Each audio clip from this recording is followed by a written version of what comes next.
some of the stuff that comes out now by some of these artists. Like I do mess with NBA YoungBoy.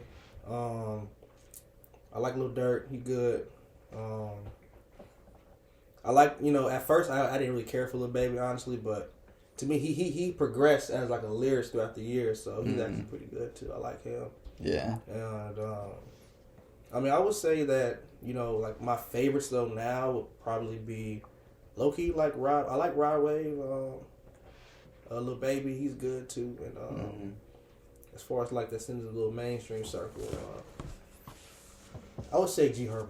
Yeah. Word. I like G Herbo, man. He dope. One thing that I love all those artists, by the way, as well. But one thing that it hit me later on that all these guys that I know they've been through that life. All this stuff. There's not cap in their rap. They definitely have lived it. Mm-hmm. But the thing is there's still like this is like the culture that they're putting out, and this is the whole industry is putting out this culture of like the trap rap and everything, and it's like this is not good because none of them are doing that. Mm-hmm. they have their hands in it a little bit still. They have their people, but it still is promoting things that aren't good, and they know this because they're not doing it. They're in their big house and they have their everything settled, but they're still talking about things that are gonna get people in trouble and gonna get people thinking. I think the funny thing is, and that's like, the culture about that is like, and so many people don't like have a good concept of what, like, they don't have a good concept of understanding that kind of thing, because these guys, they rap about what they came from, and then once they get to where they were actually hoping that they would be there, then it's still the same old stuff. But like, and that's kind of the way that culture is right now. It's all just like, everybody wants to go to what they did yesterday rather than what they're going to do tomorrow. I mean, some of them, they do good. Like, I no doubt in my mind that they're giving back to the community for sure, and they're doing good things, but it's like, still some of them, like, man, they're not really out there. I just don't like when people are capping and stuff. So it sounds like to me you got an issue with the content. I know. I love the content because if they're talking about throwing ass in the club, smoking it down and shit, I love that. But at the same time, it's like, man, they're talking about, it's like, still, I feel like it is making, I love it, but at the same time, it's still, I know it's maybe not good for the youth and the culture. Well, there's a way where you can go about it where, you can talk about like, these, like this type of content, but, like still do it in a way to where like, you're bringing like, awareness, like, some of these artists is they live that, since they live that life, they have the credibility to say these type of things, mm-hmm. and they have the right to talk about it. They might over exaggerate a little bit, but but like some artists that live that life, they talk about it, but they do like let you know in their music that they wouldn't go back to the hood that they came from, because mm-hmm. it's like, again, like you want to change up your circle and be around different type of people. These guys are trying to get out the hood. They trying to leave.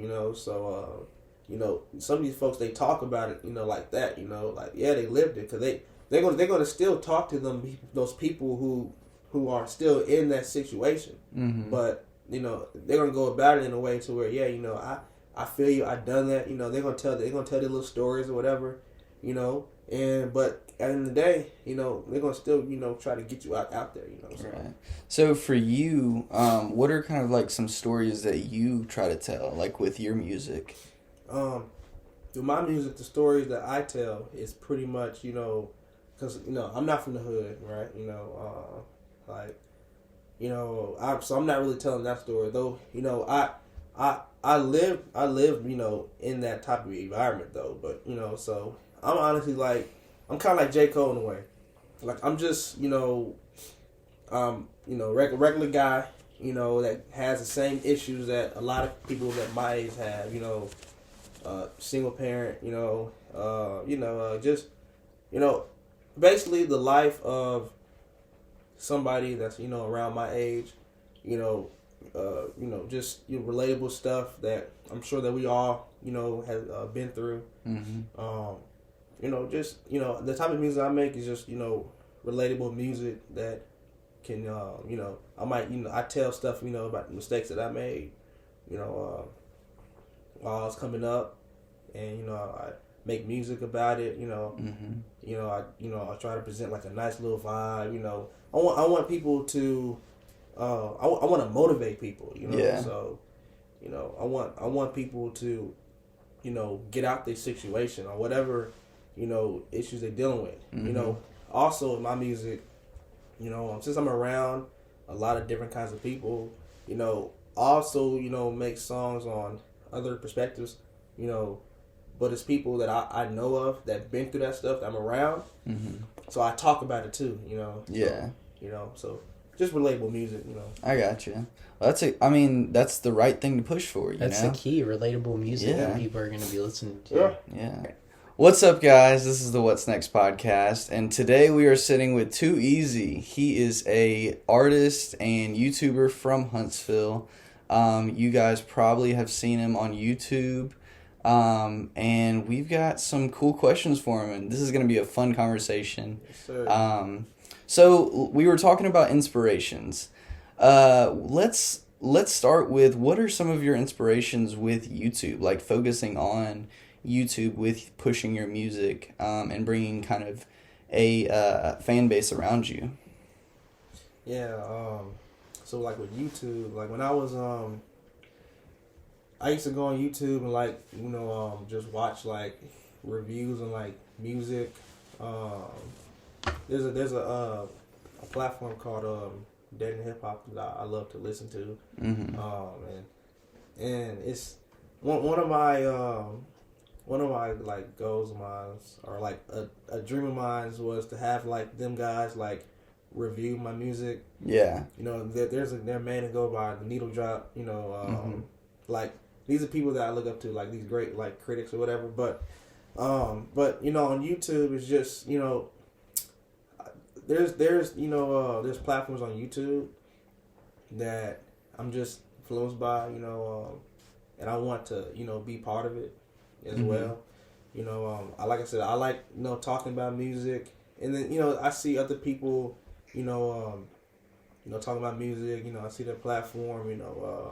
I like having conversations and stuff. I just that's stuff that I want to do, and YouTube is just it's like it's a great way for you to spread your music and everything. So really just watching other people do stuff like that.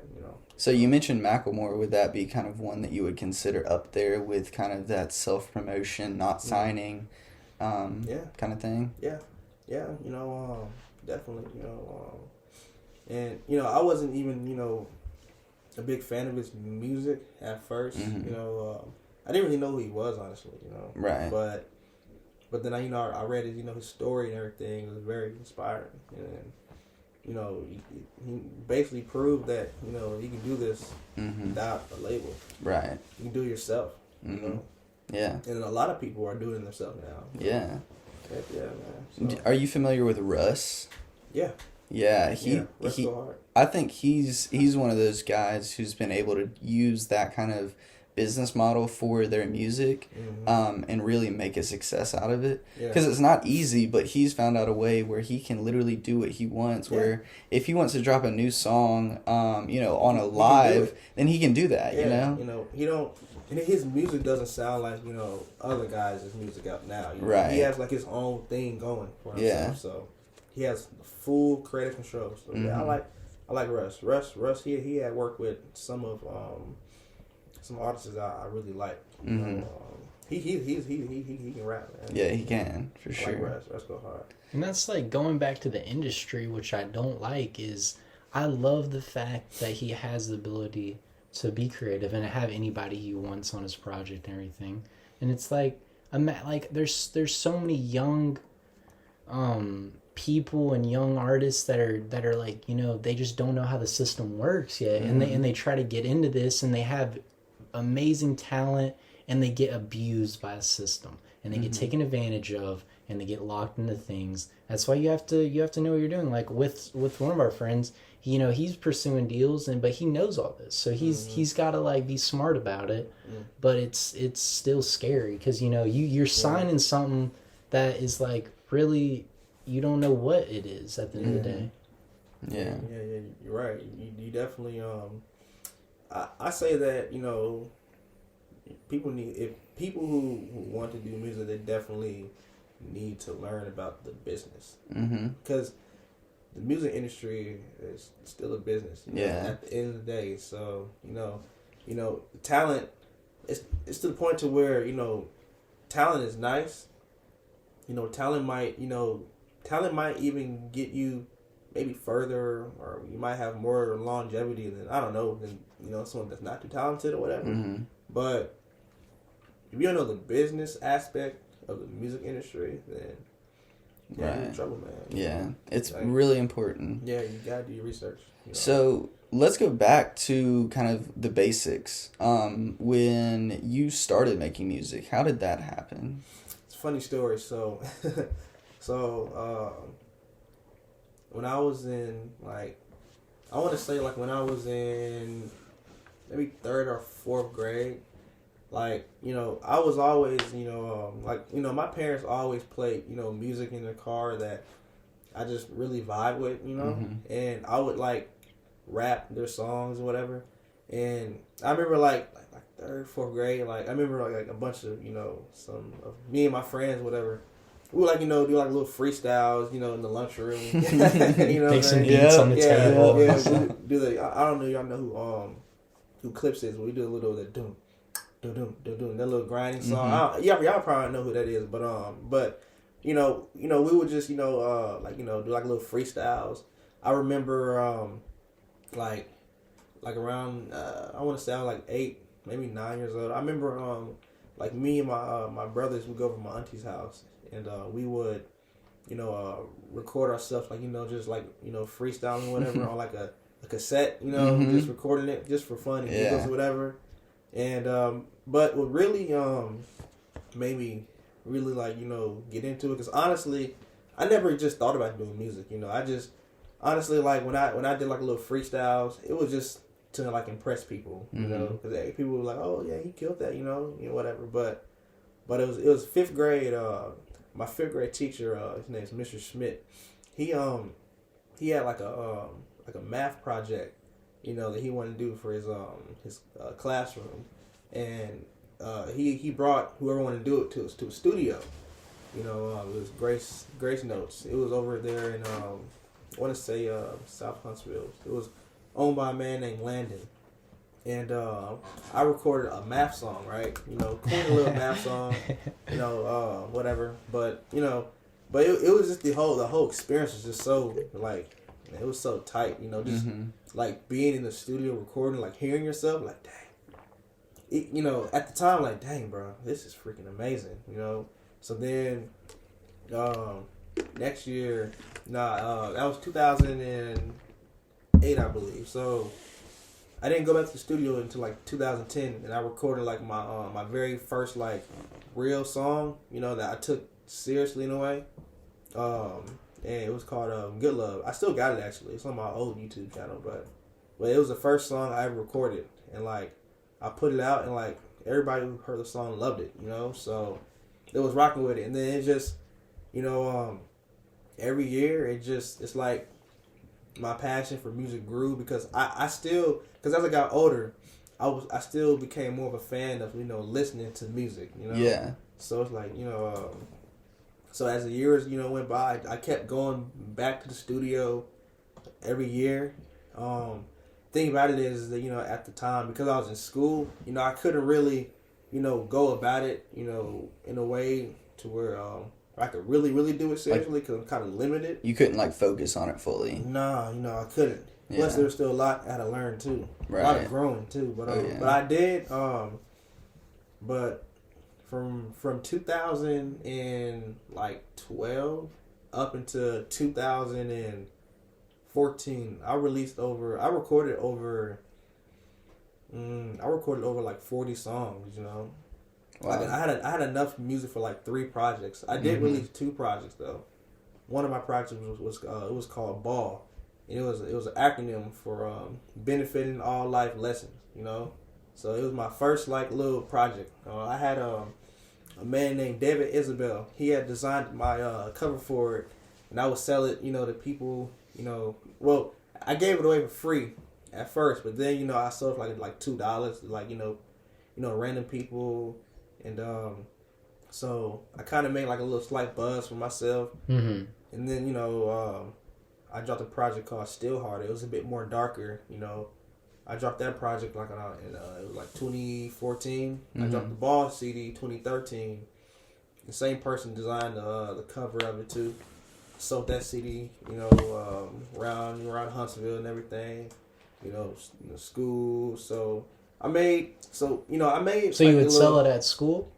Heck yeah. Because that's what I was gonna ask. Like, where would you sell this stuff? Because I know in Huntsville it's like not the biggest music scene, so it's like, well, yeah, you're right. So it's like, what would you do to get your music out there? Because I know it's not easy in Huntsville, man. It's not, but I mean, I sold it like, you know, like back when like Madison Square Mall was around. I used to go there. Oh, yeah. I actually got somebody's CD there. I was in Foot Locker, and he was like, "Yo, bro, check me out." Yeah, I used to go there, sell it. Where else I go? I went to like some gas. I ain't gonna lie, like some gas stations. You know, just handing out. I went to like some little skate parks. You know, I just really anywhere I went, honestly. You know, shoot, Walmart. You know what I mean? Like, you know, I just hand it out. You know, but you got to, man. There wasn't no like, I don't think 2014 was there any like streaming. I don't think streaming was really current at that time. I don't know. I don't remember, honestly. So you really been So how old were you at this time? Like 2014? 2014, I was, well, in 2013, I was 16, I was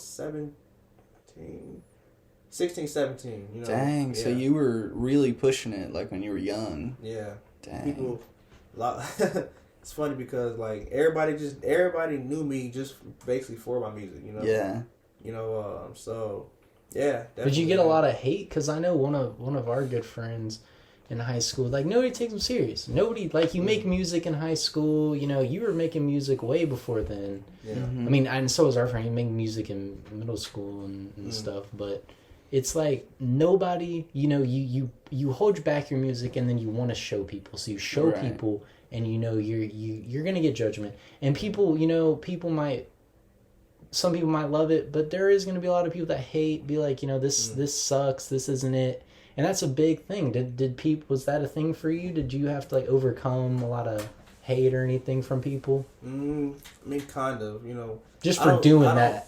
Because it's different. Because people, you know, people aren't going home recording all night and then going to school and handing out their tape. People aren't doing that, bro. They're doing their homework. You know what I mean? And you're doing your homework and then doing that. You know what I mean? Yeah. So you're doing that. You're going above and beyond. I'm in the joint doing my homework, but then you know, the music is my homework too in a way. That's what I'm saying, bro.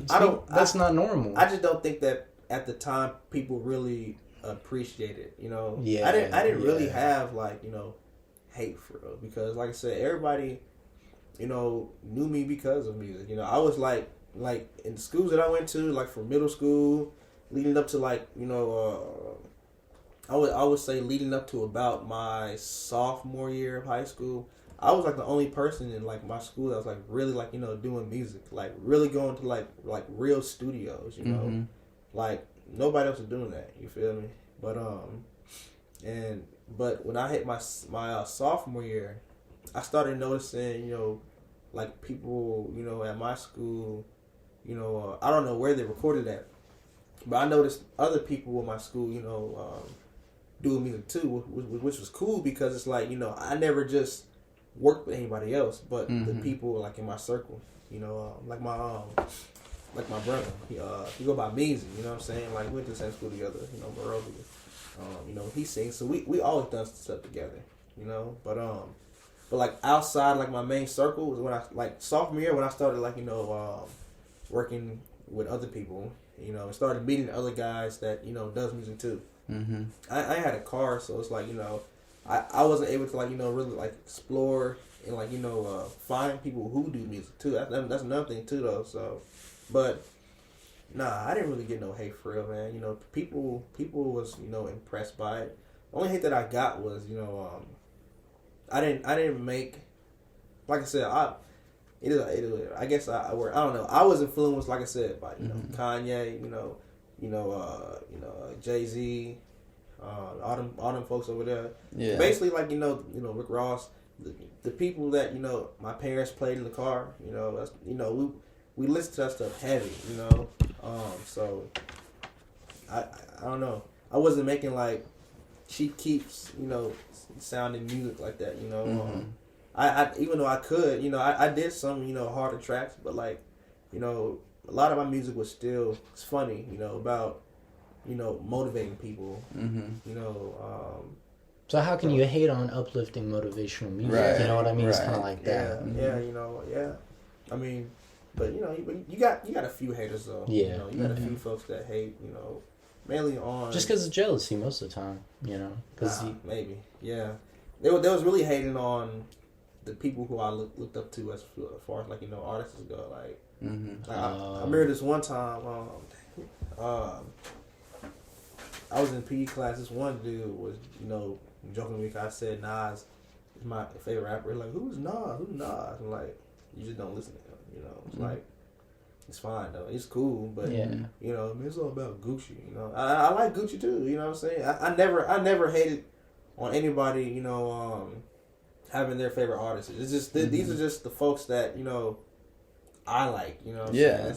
It's your taste. Yeah. It's So your taste. I had some people hate on my taste of music and who I like, but nobody really hated on which I guess I'm blessed for. No one really just hated on me in general. Yeah, like what you were doing. Yeah. That's good. But anything they was pretty impressed by it. Yeah.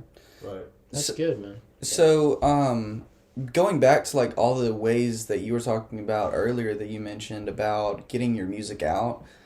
So like going to school and handing people your CDs, and like the mall. What are some of like the key things that you've found with, and like also including now with YouTube, with getting your music out and building like a fan base and a following? Yeah, YouTube. I like because like you can send. You can pretty much, use YouTube to reach a wider audience, I don't have to go out and give people CDs all the time. Right. So when I started, like putting my my stuff on YouTube, I shared on Facebook, Twitter. I think back during that time there was a site called like Reverb Nation where you even put like your music on, and like your songs get like ranked by people, So yeah, YouTube's definitely great, man. So it eliminated some of the old stuff that I used to do.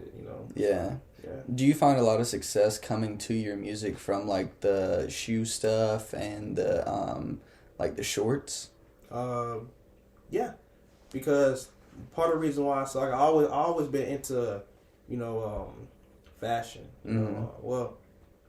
I always wanted to dress and look nice, Right. But fashion I really got into fashion, like I want to say like 2016, really, because like back like during like middle school, high school, like middle school, I didn't have money to like buy clothes. Right, it's mom's money. Mom, made good grades, she might give you some money. Right, and then you gotta. But when I started working my first job and I started, like going like, especially when I got my first car too, and I started, like driving to like, look for clothes and shoes or whatever, I don't know, my style just kind of like shifted, like I used to trash like freaking Vans, I was kind of basic, Air Force Ones and Jordan, that's it, I didn't even care about New Balance at the time, but I don't know, as the years went by, my style just, matured and, just grew. But so like I said, so with the YouTube stuff, I always, like I said, I always been into this guy. Like on YouTube, I watch reviews on sneakers, and I watch reviews on like certain type of clothing. I watch like lookbooks, or just like a person who he will have like different outfits. Mm-hmm. That he'll present that you can look at, right. build some inspiration off of. So I don't know. I got into that, and I just wanted to like play my part. Mm-hmm. But then eventually, I want to use like that as a platform to reach a wider audience of people. Yeah. Because this culture that we're in now is real. Like that sneakers is part of the culture now. Oh yeah, and the sneaker and rap sure. culture, same thing. Yeah, with anything, man. Like like this sneaker game, like man, it's really part of the culture, and you can really. It's crazy how like they're like little like shops, like businesses that they sell like vintage clothing. Oh yeah. Like these shoes, like there's shops, like there's people that really do this. Oh yeah. So that's how I know it's. The fact they made StockX and GOAT, they made like a whole like stock for shoes. Just tells me that like this shoe thing is not people used to be like, man, like they would like clown somebody like like reselling shoes or whatever. Right. Like what you doing, bro? Like you can't make a living off reselling shoes. Oh, you but, can. Like, if you do it right, because I mean if you have the connects to sell them, and maybe if you have the bots to buy them, because that's a big thing that is like to get your hands on these rare shoes, you have to have bots. You have to be kind of playing dirty a little bit. Yeah, well, or waiting in or be super fakes. long lines. That's another going to thing. conventions and stuff. Yeah. But what got you into it? Like sneakers? Sneakers, man. Honestly, I didn't really care about sneakers until like my sophomore year, man. Like you know what it was? It was I seen somebody with. I seen somebody in school with the white infrared sixes. I just really liked how that shoe looked, and I really wanted it. And I'm like, dang, it was all nice. And then I don't know, like some of my friends who are already like sneakerheads, I just kind of been around them, and I seen. They put me on game, honestly. Like, I didn't really care about Jordans, Yeah. I didn't really care about. I was wearing like Adidas, Air Force Ones, and like, I did have one pair of J's like in 5th grade, but I didn't really. They look cool, but I didn't really care for real. Mm-hmm. So, it really my friends, and then I just started to like, I don't know. I seen like the Legend Blue 11s. I'm like, dang, those are the first shoe I paid resale for. They really just they put it in my head, honestly. But then I just started like gravitating towards like that right there. Really Jordans though, yeah. And I just did my research, and I looked up all the shoes that came out in the past and the ones that are coming out in the future. But then I started seeing people resell Jordans too though. Like they were it's crazy because like there were people at my school who like I don't know jobs, I don't know how they did it, bro. But there were people at my school, they were like reselling like Taxi 12s, Playoff 12s, 1s, 3s. I'm like, dang, how y'all doing this, bro? You know what I mean? Yeah. But yeah, I would definitely my high school year is just when I started really gravitating to like Jordans and all that sneaker stuff. Yeah, I dabbled with the reselling for a little bit, and for me, like what I learned was like you have to go into a shoe with a specific amount, and then it's kind of like you want to just keep trading that up until that's doubled, Yeah. And then you can go buy 2 pairs and then do that. So did you have a lot of experience like with reselling? Like in the beginning? Yeah. Nope. No. I was literally my friend did. He taught me everything I needed to know. That's how my homeboy did. He taught me everything I needed to know about reselling, checking checking to see if the shoe fake too. That's what I wanted to talk about. I wanted to get into that because I know you're into this this sector pretty much, and it's like big scandals with StockX recently. Big scandals. Have you heard about that? The patent bred ones. I'm talking about how StockX has been like allowing absurd amounts of fake shoes to be gone through the site. I don't know what's going on, man. Like, what's your opinion on that? Like, do you like obviously goat the goat, but it's like what's you know, like I don't trust StockX now because I'm just a normal person. I'm not like, I like shoes. I like to buy shoes. I like to go on StockX and look at expensive stuff I can't afford. But it's like when I do buy some and it says StockX verified, I expect that to be true. True. You know what I mean? I think that if the StockX, they're getting a lot of hate right now, and I think it's for a good reason. I mean, I guess like thinking about it from their like perspective, I you know it's faced the question of what can they do to fix that? Is there a way that they would have to guarantee that every shoe is real? But that's because what they Nike's do. telling them. Nike has told them these are fake. Like a lot of shoes have been verified that they're actually fake. Yeah. But the thing is that I could go work for StockX. You could work for StockX. What happens is I'm buying shoes from StockX. Somebody has them, right? And let's say I buy some that are pre-verified.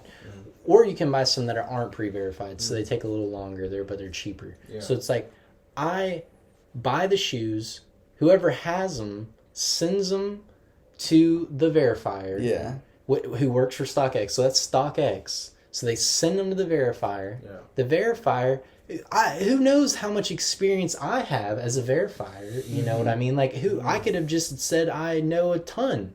And I'm just BSing. Maybe I take the real shoes and I replace them with fake ones myself. Maybe the verifier's doing that. You know, there's so many variables. If it's like I have a corporate headquarters and then all my shoes are just being intermingled between random people. Yeah.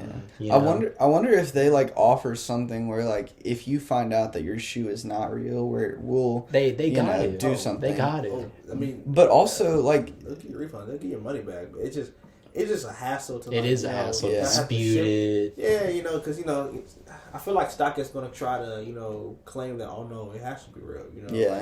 Because we're StockX. Right. I mean, I'm sure they would. I think it's a hassle. You gotta pretty much, because it takes long to get the shoe from StockX sometimes. Then you got to once you do get the shoe, then you think it's fake or whatever. Then you got to pretty much argue back with them and them saying, "No, this can't be fake" or whatever. Right. You know what I mean? And then when they do, okay, well, just ship it back. Bro. It's just honestly, but one of the main instances I did hear about StockX was about those patent leather bred ones. I heard Nike had or they had like a couple like fake pairs that that got put on there or whatever. Or they had some fake pairs that they said were real. And that's another reason why too. Like if people were trying to cop them shoes on StockX, the price is low because of that. Mm-hmm. I mean, it's also because of the way the world is now. Well, if it says reps or something, there's rep places where I can go buy reps because some people don't want to pay $400, $300. Maybe I can get reps that are $100. They're not as good quality, but who's gonna know at the end of the day? The reps are good, I mean, but I'm just saying, why I don't want to buy reps when I could go to this website and buy reps. You know what I mean? I don't got a problem with anybody buying reps. I don't either. I got a problem with people who. But don't scam me. Yeah, I got a problem with people who has reps. Or who are trying to sell and then reps, acting like they're real. Trying to present like it's a real like I'll tell you the reps. I'll be like, I didn't pay that. I didn't want to pay. I finesse the system. Some of these reps look better than some of these retail shoes. Mm-hmm. Like some of the quality's better. Yeah, the build looks a little bit better too, though. So like it's funny. Like I seen a pair of Dunks that were reps, right? And like Nike Dunk, we all know the quality of Nike Dunks is not the best. Now, you feel me? And I seen a pair of wraps that had like tumbled leather. I'm like, dang. Like I pushed down on the shoe, and they ain't there like these. Like what I'm saying? Like, dang, these wraps low key better than the real shoe, quality wise. Yeah. There's something that's really bad. They're obviously fake. Even if you didn't know about shoes. Like, there's some reps that are really bad. Yeah. You can tell the money's not real. Yeah. So like, Yeah. like with the world of fakes and the world of like shoes, if you're like not able to become a company like StockX, do you think that there's like longevity in being an individual, you know, in this business? Like, because there's been examples of people like Benjamin Kicks is one guy that comes to mind. He's been able to do... Right, what's the guy in Dubai? The guy in Dubai, like Money Kicks or Oh, something? yeah, that guy. Or Sneaker well, Dog no. or That kid... I know Benjamin Kick, though. Kicks, I know him. The kid in Dubai, Yeah, the he's kid- like some son of a billionaire. I know, but he had And, like a reselling shoe business. Did he? Yeah, he did. Oh, he I did. didn't Like know that's that. one. He like made millions himself. Really? Off his dad's like investment in him, and he's like he's like, I'm 13 years old and I'm a self-made millionaire. But also, I mean, I did have investments from my billionaire dad. Self-made, but you know, excluding the fact that I turned 20 million into 22 million. You know, I mean, listen. That's not that. I mean, you can't. It wasn't like that, but it probably was like that. I just wanted to say something. My eyes just lit up when you were just talking about how we're talking about this, guys. I just thought of $1 million app that I don't know if we should cut this in because this is like a really good idea, and somebody's gonna steal it. We had on last episode, we had this guy named Jack, MetaJack, and we talked all about blockchain technology and how NFTs are verified and everything like that. And what if somehow we created a... Y'all don't steal this, okay? Don't steal this. But see, the difference is like stock. So we've kind of explored, you know, your processes and everything that goes into your, you know, you making music. Yeah. But looking forward, where do you see, like, what is like one of the main goals of where you see yourself in like 5 years from now? I thought about it, you know, definitely 5 years. I mean, obviously growth, but every day. Man, you know, well, 5 years I definitely be in the house. I ain't gonna lie, like an actual house.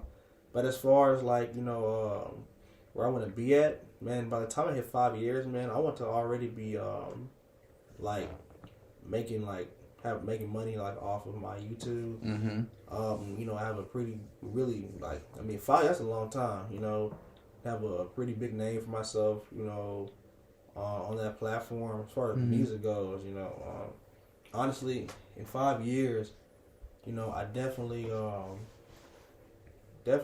want to see myself, you know, out of Huntsville, you know, in somewhere else, you know, music, like all my music, you know, on these streaming platforms. Do you think you couldn't do that in Huntsville? The music scene is growing. It's growing. Huntsville's growing. Back in the day, I mean, not really. You know, you had your select few people. You know, like the Bama Stars. I think that was one of them. Who else you had? You talking about just big stars from here? Well, I wouldn't even say they're big. They're more like locally known. Oh yeah. Like T.I. and some of those guys that Henry works with, they're kind of local guys. Yeah. Oh, T1? T1, yeah. T.I. I was like, T.I. Hey, that'll be soon though. Yeah, exactly. But yeah, you know, just to be like in a more lavish, you know, environment, you know, than Huntsville. Who knows? Who's to say in 5 years Huntsville, might be the spot to be at. You know, I mean, they say it is. Yeah, we were number one from some like big magazine for the number one best place to live in the U.S. We rep Huntsville. I'm just telling y'all, if y'all want to come here, yes. And listen, you can't walk anywhere. You got to drive. You need a car. You need a car if you live here. That's a big thing. Unless you're downtown. But then you nobody can afford that. Downtown's tax. People live down there, so clearly people can't afford it. I mean, I know people that live downtown, and let's just say that maybe that's not the most smart financial decision that they're making. But hey, maybe you have money to blow. But Huntsville, one thing I just don't like is that it's growing and I like that, but I feel like it's kind of older. There's not as much youth here. Yeah. I feel I'm getting burnt out. I feel like I can't, and the ratios, man. The ratios not good. But you were saying something about you getting burned out. You guys are not going to be familiar. You're not, we told you a little bit about it before. But we, have a vision of creating an ecosystem of the young people in Huntsville.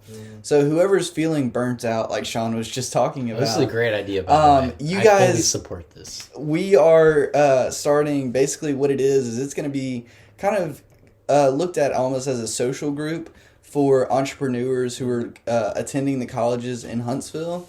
And we're going to be putting on events that's going to be open to whoever wants to come. Ideally, it'll be a lot of college students, but that's going to be exciting. And so this idea is in its infancy. I've already got a partner for the business, and things are coming together. But looking for those kind of things, and for you, it can be looking for, ways to get your music out. So talking to the people at like Sidetracks, I know that they, try to support a lot of local artists. This could be looked at kind of like that for those people who, want to be around like-minded people. Right. It's essentially like social groups for like-minded people. Yeah, exactly. And that's what I need. It's hard to find people also at our age that are doing the things that we're doing. And I love all my friends that I have. People doing great things. But I need to find more people like you, man. Yeah. Like, exactly. This is why we have you on. Is like we need to find more people to have on. For you to come on, I want more people to talk to about, everything that comes down to financial, business related topics, social, all everything, of that. Man. The music and the entertainment, that's a big driver in the success of places. And that's kind of like what our goal with the Toronto idea is to build that ecosystem. And so, adding to, the people, like, bringing the music scene into Huntsville more, the awareness of the citizens getting, the people knowing about what's actually going on. Yeah. And that's just super, super important with, getting through life. Yeah. I will say, man, Huntsville looking bright, though. There's no telling what Huntsville's like one of the fastest growing cities, Yeah. It's like ain't no telling Huntsville in 5 years where it'll be at, Yeah. And like I said, it might be the spot to be at, So Right. I mean, we're going into space, and this is Rocket City. The space is coming. You know what I mean? Like Blue Origin, they're coming here. They're already here. Yeah. And I mean, the All the FBI. NASA.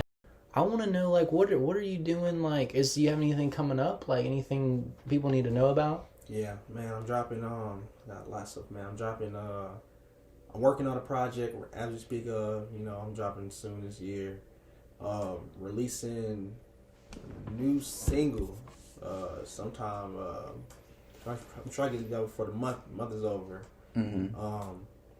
And as far as like the shoes, I'm gonna have some, keep the content coming. Yes, as far sir. as music though, like last year, I done nothing music related. Last year I was just really on my grind, just hustling, getting myself together. So, this year, I'm really going in, going in hard this year. So, I got a lot of stuff, coming, videos, I'm still growing too, so I'm still, I'm still growing. So this is a journey that I want people to follow with me with, Yeah, so, for sure. Because ain't no telling where not be at. So yeah, we're gonna head off to. But, I agree. Yeah, I agree. We're gonna be up there, man. Yes, sir. Definitely. Yeah. Well, you know, given that we are going to be up there, it is good, you know, getting to know you now. Up there, bro. Yeah, we are for sure. It's all in your mind, bro. But it is good to meet you, you know, at this point, at this stage man, of your it career really and was. everything. And this was humble beginnings, you know. That's right. We're gonna look back to this day, you know, when we do get to where we be like, dang, look at where we started from, you know. Yeah. That's very true. Very true. Well, this has been a great conversation. We appreciate having you on.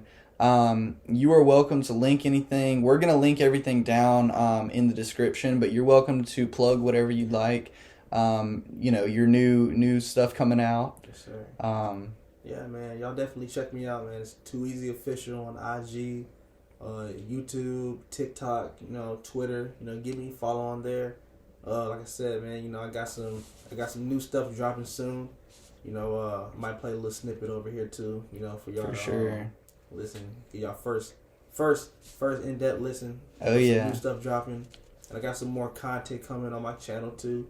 So, hey man, we got some work we gotta do, man. You know. Yes, sir. That's y'all right. Stay tuned. Yes, y'all stay tuned. And again, we appreciated having you on. And one last thing before we go, guys, we are sorry it's been a month since our last upload.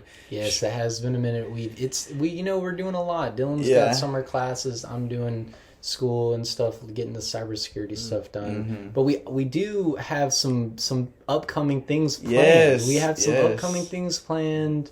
I don't know if we should talk about it. I think we ought to leave you guys in suspense for the next one, because it's going to be a good one. And yeah. So yeah, y'all watch out for that. We'll spam you. Yes, sir. All right. Well, again, appreciate having you on. And you guys, everyone who's watching, thank y'all for joining us. And you guys have a good one. All right, Peace. Even if I could, where I stood, understood, I wouldn't change it all. I wouldn't change it all. I had some loss, it made me strong. I faced it all, embraced it all. I wouldn't change it all. I wouldn't change it all. I had some loss, it made me strong.